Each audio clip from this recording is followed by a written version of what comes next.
टर्कलाई हामीले change in angular momentum with respect to time भनेर define गरेकै छ भनेपछि त्यसलाई यसरी लेख्न मिल्यो torque is equal to dl by dt लेख्न मिल्यो change in angular momentum with respect to time भयो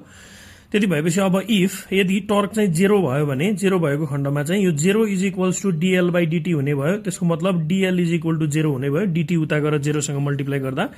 dl इज इक्वल टु 0 हुने भयो अब दुवैतिर इन्टिग्रेट गरियो भने दुवैतिर इन्टिग्रेटिङ हामीले इन्टिग्रेट गर्यौं दुवैतिर भने यसमा भनेको dl को इन्टिग्रेसन 0 को इन्टिग्रेसन कन्स्ट्यान्ट हुन्छ 0 को इन्टिग्रेसन कन्स्ट्यान्ट हुन्छ यसले यसको इफेक्टलाई क्यान्सल गर्यो भनेपछि l is equal to constant आउने भयो l is equal to constant भनेपछि यसैले हामी principle of conservation of angular momentum भन्छौं principle of conservation of angular मोमेन्टमले के भन्ने रहेछ त भन्दाखेरि बाहिरबाट कसैले इन्टरफियर गरेन एक्सटर्नल फोर्सले इन्टरफियर गरेन भने एउटा सिस्टमको एंगुलर मोमेन्टम जहिले पनि सेम रहन्छ एउटा सिस्टमको एंगुलर मोमेन्टम जहिले पनि सेम रहन्छ त्यसलाई यसरी पनि बुझ्न सक्यो L भनेको I इन्टु ओमेगा हो त्यही भएर I1 इन्टु ओमेगा 1 जति हुन्छ